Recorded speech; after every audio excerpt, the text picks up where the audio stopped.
à la limite, quoi. Alors, avant de recevoir Jean-Claude Rogliano, qui a été très patient jusqu'à présent, il faut que je raconte. Je vais raconter un peu votre itinéraire. D'abord, c'est pas votre premier livre, hein, vous en avez écrit plusieurs, mais le fait d'écrire Justice en Corse, donc chez Stock, c'est une démarche très personnelle à propos de quelque chose qui vous est arrivé autour d'une maison, alors qu'avant, au fond, vous êtes un homme qui vous intéressait essentiellement à la culture corse, aux contes, aux légendes. Enfin, c'est ça qui vous a poussé à écrire. Oui, au départ, c'était surtout de la fiction, exclusivement de la fiction que je traitais dans mes bouquins. Pour ce qui est de celui-là, la moindre virgule est authentique. Heureusement pour moi, car si elle ne l'était pas, j'allais en prison. Étant donné la manière dont je traite une certaine violence, parce qu'il faut considérer qu'en Corse, la violence, on ne peut pas utiliser les mêmes termes que ce que j'ai écouté autour de cette table en Corse, dans la mesure où nous sommes une entité dont, je crois, certains sœurs Eliade disaient que nous n'avions que la Corse était une énigme dont on n'avait pas trouvé la clé, dont on ne la trouverait pas si vite. Donc la violence, elle existe malheureusement, tout le monde le sait, mais elle existe en amont surtout, c'est la violence mère. C'est cette violence d'une certaine catégorie, ce que je définis dans je ne sais plus quel livre, cette faune charognarde, insidieuse, qui prospère sur l'agonie de la Corse et qui, elle, enfante cette autre violence parce qu'il n'y a plus d'autre moyen, lorsque le dialogue est dépassé, qu'on ne peut plus rien faire, on emploie cette violence. Et pour revenir au livre, effectivement, je canalise cette violence, et heureusement que j'ai pu écrire un livre et que j'ai la possibilité de l'écrire, sinon, eh bien, peut-être que, que le voleur et le juge qui mérite cette balle dans la tête, il aurait peut-être eu. Il se trouve que philosophiquement aussi, je ne suis pas pour tuer, je suis plutôt pour construire. Donc, qu'est-il arrivé? Alors, c'est une maison. Au départ, c'est l'histoire d'une maison. C'est une maison. Vous êtes corse? C'est une maison, une vieille maison, plus multicentenaire, que je voulais reconstruire. J'ai reconstitué une forteresse, qui est d'ailleurs le décor de mon premier livre. Et donc, dans la foulée, j'achète cette maison. Et je constate un cambriolage. Jusque-là, ça pourrait être tout à fait banal. Seulement, le cambriolage s'est perpétré par un trou pratiqué dans le mur mitoyen. Autrement dit, c'est le voisin qui, tout simplement, juste au moment, quelques jours avant que je ne l'achète, avait pratiqué ce trou, était entré dans la maison, avait cambriolé tous les meubles, était repassé par ce trou. J'ai eu du mal bien qu'il était impossible de pouvoir accéder à cette maison que par les fenêtres, j'avais du mal à penser que ce couple, puisqu'il s'agit d'un couple, était assez bête, peut-être plus bête que les Dalton, puisqu'il s'agit de trous, pour faire un trou de leur maison à celle qui est devenue la mienne. Et donc, il a été, eh bien, après quelques hésitations, j'ai réussi, par certains subterfuges, à savoir et à découvrir que les meubles, il n'y avait pas besoin d'être Sherlock Holmes pour cela, à découvrir que les meubles étaient dans la cave du voisin. Et vous savez que, ou plutôt vous ne savez pas que culturellement, on hésite à appeler les gendarmes, mais on essaie d'arranger les choses autrement qu'en les appelant. Et c'est ce que j'ai fait. D'autant plus que ce couple avait de petites filles qui avaient l'âge de mes enfants. Et s'étant vu découvert, mon voleur et voisin, eh bien, il s'est empressé de rendre les meubles. Et la chose, je la considérais comme terminée. 3 ans se sont écoulés, je signale à ceux qui ne savent pas que ces 3 années correspondent à la prescription pénale. Et au bout de ces 3 ans, eh bien, quelle n'est pas ma surprise de découvrir et de recevoir donc un huissier qui me met dans le procès verbal où je suis intimé de rendre la maison, et il fallait le faire par voie de justice si je ne m'exécutais pas. Et alors là, c'est là que j'atterris ou que je tombe dans une histoire entre Ubu, Courteline et Kafka. C'est une histoire corse. C'est une histoire corse. Parce que vous avez derrière vous, donc les gens utilisent la justice pour récupérer un truc qu'ils ont cambriolé chez vous.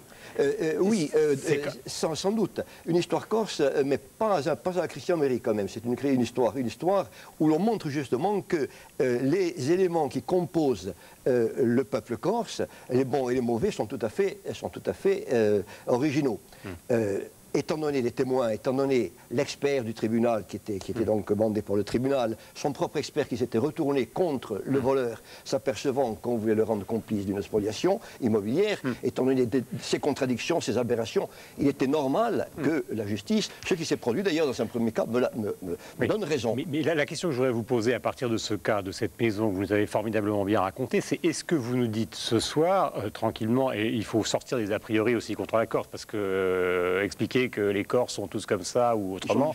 Ils sont différents, ils sont comme nous tous. Non. D'accord. Alors justement, une fois que ça est bien clair, la question que j'ai envie de vous poser, c'est de savoir si cette espèce de connexion qui existe entre vos voisins, la justice, les huissiers, pour vous déposséder aux yeux de tout le monde d'un truc dont tout le monde sait que c'est à vous, ça, est-ce que c'est un système qui est typiquement corse? Ou est-ce que c'est le cas du voisin de Jean-Claude Rogliano? Non. Il faut replacer la chose dans son contexte. Et cela, donc, par la grâce des arrêtés Millau, ils n'étaient pas tous positifs.